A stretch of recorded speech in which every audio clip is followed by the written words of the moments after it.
नमस्कार दोस्तों, स्वागत है आपका साइट फॉर वर्ल्ड के ऑफिशियल लर्निंग प्लेटफॉर्म पर, जहां स्टूडेंट्स और जॉब सीकर्स के लिए करियर, टेक्नोलॉजी और प्लेसमेंट से जुड़ी इंडस्ट्री ओरिएंटेड और प्रैक्टिकल नॉलेज दी जाती है। अगर आप अपनी स्किल्स को नेक्स्ट लेवल तक ले जाना चाहते हैं तो आप बिल्कुल सही जगह पर आए हो। चलिए शुरू करते हैं आज का इम्पोर्टेंट सेशन। कभी सोचा है कि ये जो ऐप्स हम चलाते हैं या इतने बड़े बड़े सॉफ्टवेयर सिस्टम हैं, ये आखिर काम कैसे करते हैं? इनकी नींव में क्या है? चलिए आज इसी की तह तक चलते हैं और देखते हैं कि सॉफ्टवेयर की ये पूरी इमारत किन बुनियादी चीजों पर खड़ी होती है। तो इसको समझने के लिए ना एक बहुत ही मजेदार तरीके से सोचते हैं।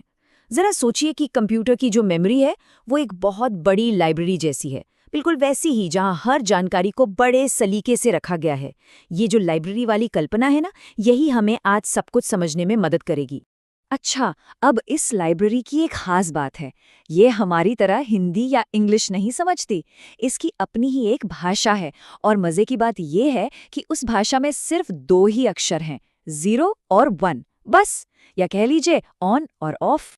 और इस भाषा की जो सबसे छोटी, सबसे बुनियादी इकाई है, उसे कहते हैं बिट, मतलब बाइनरी डिजिट। इसे ना बस एक छोटे से बिजली के स्विच की तरह समझिए। या तो ये ऑन है जिसे हम 1 कहते हैं, या फिर ये ऑफ है जिसे हम 0 कहते हैं। बस इतना ही। और कमाल की बात यह है कि कंप्यूटर की दुनिया में जो कुछ भी है वो सब इन्हीं करोड़ों अरबों स्विच के ऑन ऑफ होने का ही खेल है। अब जाहिर है इतनी सारे अलग अलग स्विच का हिसाब कौन रखेगा, बहुत मुश्किल है। तो कंप्यूटर क्या करता है, वो इन्हें 8-8 के ग्रुप में बांध देता है और 8 बिट के इसी एक ग्रुप को हम कहते हैं बाइट। और यहीं से खेल मजेदार होना शुरू होता है। देखिए जैसे जैसे हम एक एक बिट जोड़ते जाते हैं, जो कॉम्बिनेशंस की संभावनाएं हैं वो डबल होती जाती हैं। 1 बिट से 2, 2 से 4, 4 से 8 और ऐसे ही आगे। और पता है, यही वजह है कि जब हम फोन या लैपटॉप खरीदते हैं तो उनकी स्टोरेज का साइज कुछ खास नंबरों में ही होता है। तो जब हम 8 बिट्स यानी 1 बाइट तक पहुंचते हैं तो कुल मिलाकर 256 अलग अलग कॉम्बिनेशंस बन जाते हैं। और यही है वो पॉइंट जहां सब कुछ साफ हो जाता है कि आखिर हमारे फोन या लैपटॉप की मेमोरी 64, 128 या 256 जीबी क्यों होती है? 100 या 250 जीबी जैसे सीधे सीधे नंबर क्यों नहीं होते? ये सब कुछ असल में 2 की पावर का ही खेल है। ठीक है, तो लाइब्रेरी की भाषा तो हमें समझ आ गई, 0 और 1। लेकिन लाइब्रेरी को ये कैसे पता चलेगा कि कौन सी जानकारी का क्या मतलब है? मतलब ये 0 और 1 मिलकर कोई नंबर बना रहे हैं, कोई अक्षर बना रहे हैं या कुछ और? इसके लिए एक कैटलॉग की जरूरत पड़ेगी, है ना? प्रोग्रामिंग की दुनिया में इसी कैटलॉग को कहते हैं डेटा टाइप्स। जैसे यहाँ देखिए, 4 का मतलब है एक अकेला अक्षर, इंट का मतलब है एक पूरा नंबर बिना दशमलव वाला। ये डेटा टाइप्स ही कंप्यूटर को बताते हैं कि देखो तुम्हें मेमोरी में कितनी जगह लेनी है और इन जीरोज और 1 का मतलब क्या समझना है।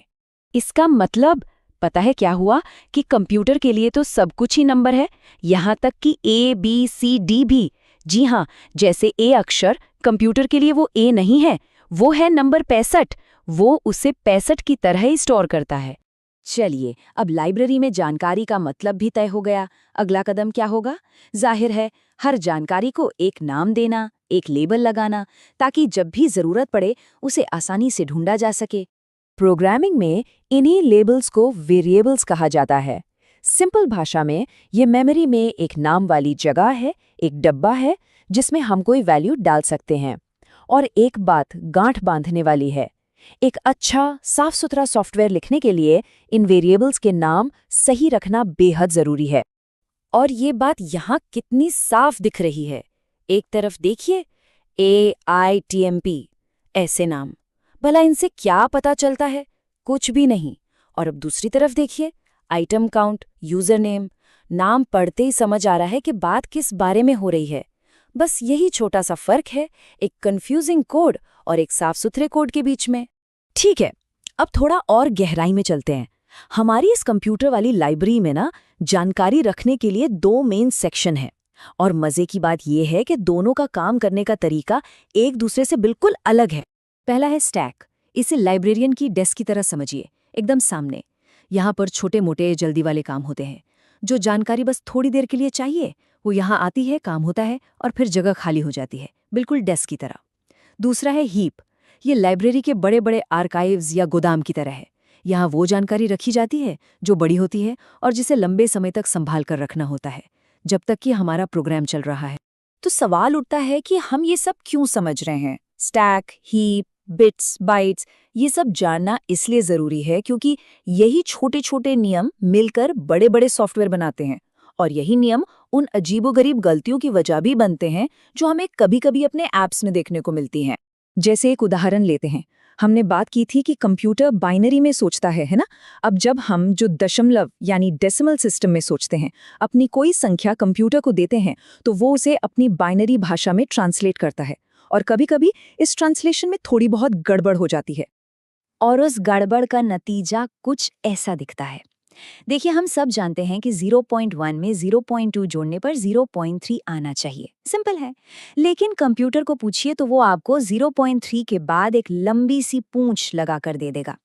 ये कोई गलती नहीं है, ये बस इसलिए है क्योंकि कुछ दशमलव वाली संख्याएं बाइनरी सिस्टम में परफेक्टली फिट ही नहीं हो पाती। अच्छा, एक और मजेदार चीज देखिए। याद है हमने डेटा टाइप्स की बात की थी, हमारी लाइब्रेरी के वो डब्बे।